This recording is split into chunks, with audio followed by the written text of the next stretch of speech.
What if episode 8 has finally arrived, and as the penultimate episode of the entirety of the series, it answered many questions, as well as left us with many more. In this video, we will be breaking down the most relevant details, as well as covering the central conflict of the episode in great detail, and exploring the dire ramifications that it might have on not only the final episode, but the remainder of the multiversal saga as a whole. So stick with us, watchers of the Marvel Multiverse, and let's get straight into it. Major spoilers for episode 8 of What If ahead. The beginning of the episode confirms our previous theory about Ultron's creation and how he obtained the legendary Infinity Stones, and while we will recap this briefly, we won't dwell on it for too long, seeing as we have already published videos on the topic that were just proven to be correct. We predicted that Ultron was created in a universe where he was able to upload himself into the Vision's perfect body, as did we predict that he came into possession of the Infinity Stones when Thanos inevitably arrived on Earth in search of the Mind Stone.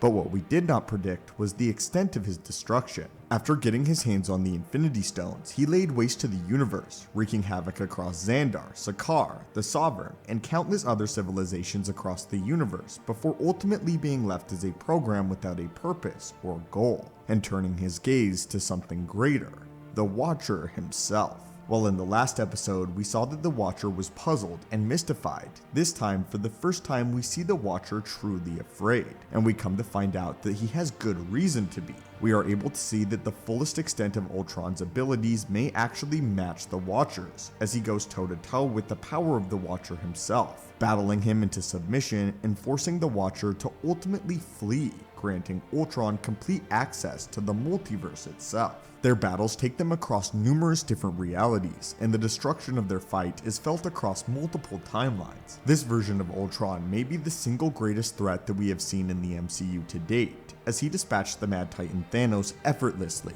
before setting his sights on spreading his version of peace across the entirety of the multiverse. Though that is not to say that there isn't a glimmer of hope in this reality, as none other than Natasha Romanoff might hold the key to defeating Ultron once and for all. For all his power and everything he possesses, he is at the end of the day still a program. He is an artificial intelligence algorithm that can be corrupted and dismantled, and she believes she has the means to do so. This episode also confirmed that Arnim Zola, famed Hydra scientist and right-hand man to Red Skull, survived his encounter in Winter Soldier by having backup copies of his mind spread around the world. The dialogue seems to hint that the backup copy was just one of many, but that they were linked to one another and didn't share the same memories. If this digitized version of Zola is able to get within reach of Infinity Ultron, he stands a chance at being able to corrupt Ultron and ultimately defeat him once and for all, though this isn't the only spark of hope that the episode leaves us with. The Watcher, in his exile, finds refuge in the remains of the universe that Strange Supreme caused to crumble in episode 4, proving that not only did he survive the destruction of his timeline, but he effectively trapped himself in what he calls a prison of his own making.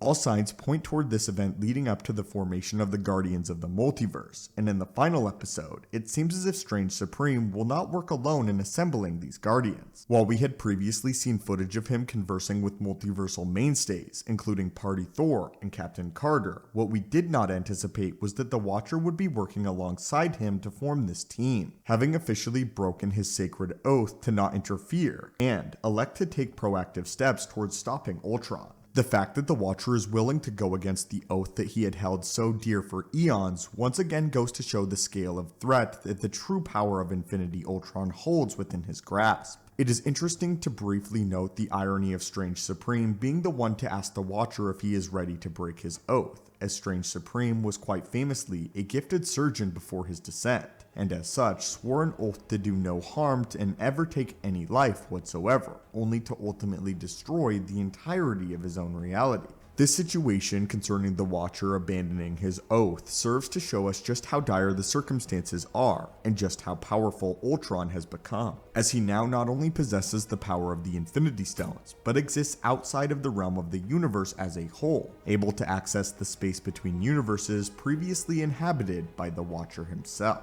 From the central hub, he, just like the Watcher before him, is able to see and access any timeline he wishes on a whim.